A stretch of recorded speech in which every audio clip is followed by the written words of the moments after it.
जय श्री कृष्णा, राधे राधे। किसी गांव में एक ब्राह्मण को विवाह के बहुत सालों के बाद पुत्र हुआ, लेकिन कुछ सालों बाद बालक की असमय ही मृत्यु हो गई। ब्राह्मण सबको लेकर शमशान पहुंचा।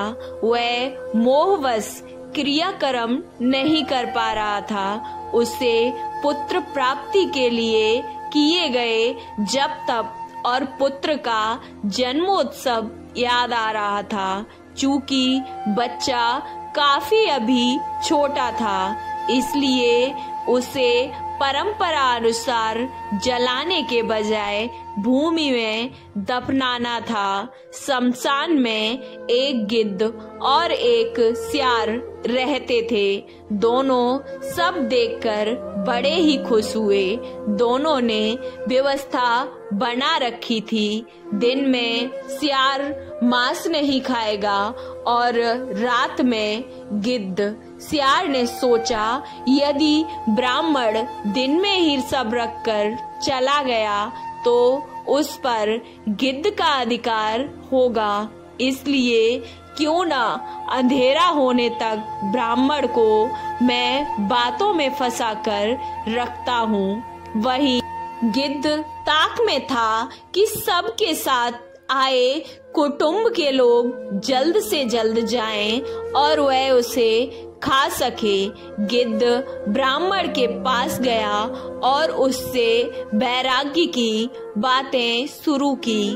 गिद्ध ने कहा, मनुष्य आपके दुख का कारण यही मोह माया ही है। संसार में आने से पहले हर प्राणी का आयु तय हो जाती है। संयोग और वियोग प्रकृति के नियम हैं। आप अपने पुत्र को वापस नहीं ला सकते, इसलिए शोक त्याग कर प्रस्थान करें। संध्या होने वाली है। संध्या काल में शमशान प्राणियों के लिए भयदायक होता है, इसलिए जल्दी यहाँ से निकल जाना ही ठीक है। गिद्ध की बातें ब्राह्मण के साथ आए रिश्तेदारों को बहुत ही प्रिय लगी।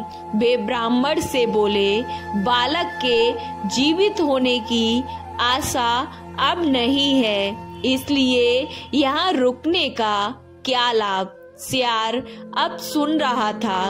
उसे गिद्ध की चाल सफल होती दिखी तो भागकर ब्राह्मण के पास आया और सियार कहने लगा, बड़े निर्दयी हो। जिससे प्रेम करते थे उसके मृतदेह के साथ थोड़ा वक्त भी नहीं बिता सकते, फिर कभी इसका मुख नहीं देख पाओगे।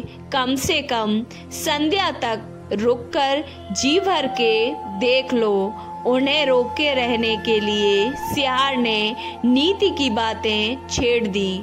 जो रोगी हो, जिस पर अभियोग लगा हो और जो शमशान की ओर जा रहा हो, उसे बंधु बांधवों के सहारे की जरूरत होती है। सियार की बातों से परिजनों को कुछ तसल्ली हुई और उन्होंने तुरंत वापस लौटने का विचार छोड़ दिया।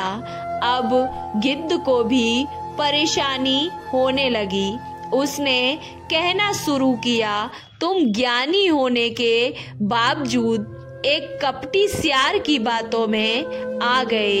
एक दिन हर प्राणी की यही दशा होनी है। शोक त्याग कर अपने अपने घर को जाओ। जो बना है वह नष्ट होकर रहता है।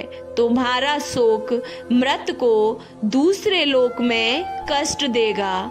जो मृत्यु के अधीन हो चुका है, क्यों रो रहे हो उसके लिए? व्यर्थ कष्ट देते हो तुम उसे।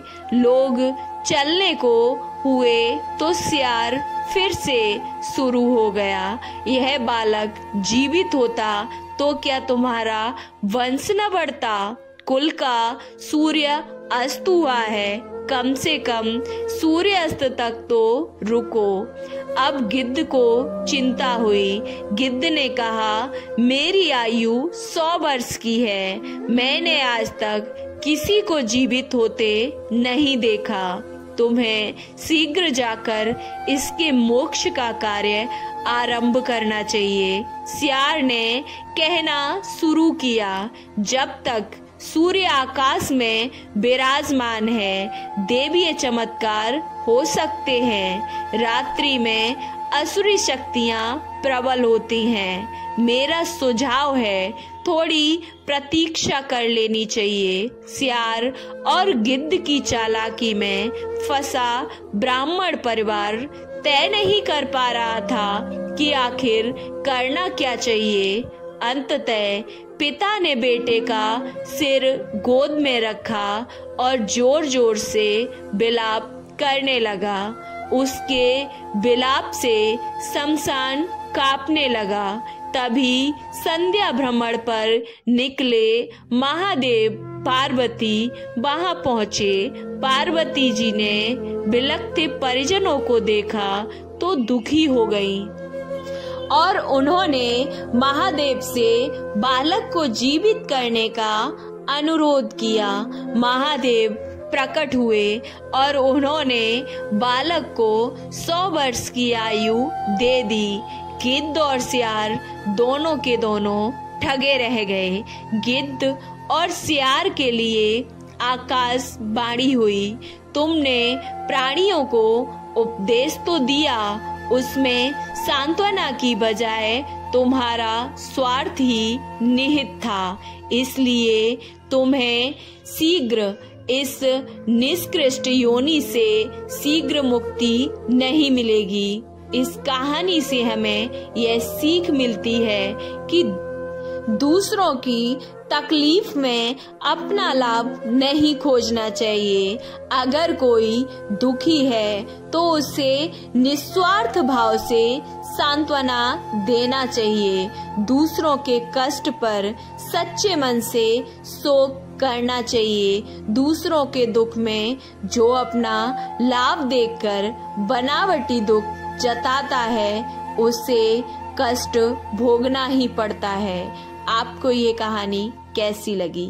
अच्छी लगी तो वीडियो को लाइक, चैनल को सब्सक्राइब करना ना भूलें और कमेंट बॉक्स में जय श्री कृष्णा, राधे राधे अवश्य लिखें।